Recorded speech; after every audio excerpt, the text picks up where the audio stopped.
Hi, I'm Nathan Williams. I'm a digital media student here at Queen's University of Charlotte. Okay, so let me paint a picture for you. You finally got a chance to work on a video or photo assignment for class. Instead of being limited with your phone, you now have a chance to rent out one of the night school's DSLRs. You're probably excited and admittedly a bit nervous, but then you finally get a hold of the camera body and realize something. This thing has a ton of options. Like, way too many. How many things do you even need to use? Relax. You only need 4 options. 2 of them are already well decided for you, so your shots will turn out great if you master them. White balance, aperture, ISO, and shutter speed are all things that are available on all cameras, but finally for DSLR, you have control for those options. But what exactly are they, and why are they so important for you to mess around with? First up, white balance. Ever notice when you sometimes shoot something on your phone, there's this weird washed out yellow haze? Well, that's the white balance, but if you use it correctly, you can go from this to this. It basically balances out the use of white and the color balance of the shot. First thing you want to do is make sure your camera is handling the use of white properly, which is dependent on the type of light available in the situation you're shooting in. So you're going to want to adjust the white balance depending on the light that's available to you and the options in your DSLR, which include daylight, shade, cloudy, tungsten, and white fluorescent light. But what if you find yourself in a situation where you have various light sources, like a window or overhead fluorescent? Well, if you find yourself in that situation, you only might want to focus on the dominant light source. But that's something we will cover in a separate video.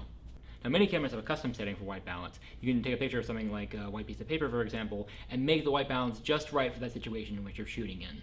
Sometimes these custom settings create a bit too much of a blue tone for your shot in your camera, and you oftentimes want to avoid that as well. Now, if you want to add blue in your shot, it's something you'd actually do in color correction, but again, that's for a separate video.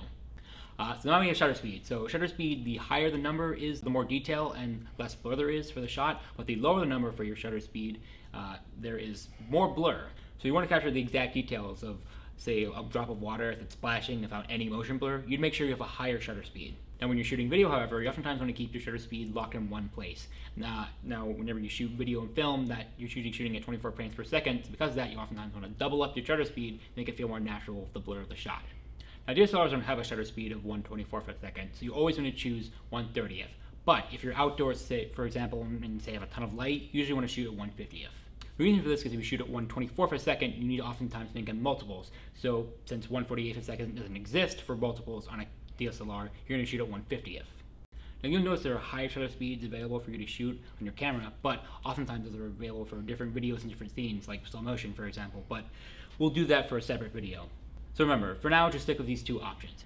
That being said, this ends up affecting your aperture in the end. The aperture is the giant hole in the middle of your lens that ends up letting in light. You see, similar to the iris of your eye, the more light you let in, the more you can actually see through the lens, but too much light will actually wash everything out.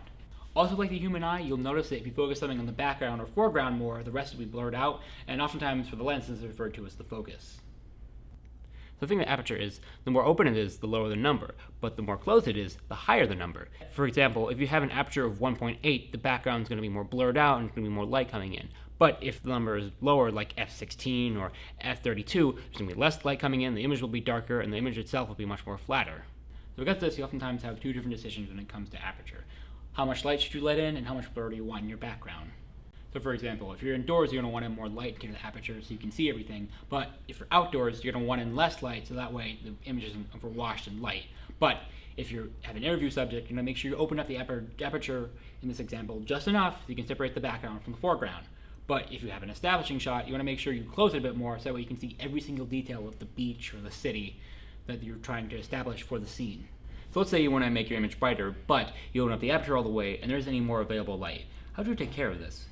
Well, normally you would up the ISO. And the ISO is sort of this Pandora's box where there's more available light for you, but it's done so digitally through the camera itself. So the ISO is literally a button in your camera that adjusts the brightness. You normally want to have it 100 when you're outside because there's so much available light, but when you're inside and there's less available light, somewhere between 200 and 400 is good.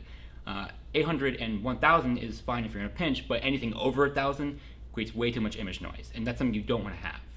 Image noise creates a lot of these annoying colored specks that oftentimes decrease the quality of the image and looks like something you'd see in like a spy camera at night.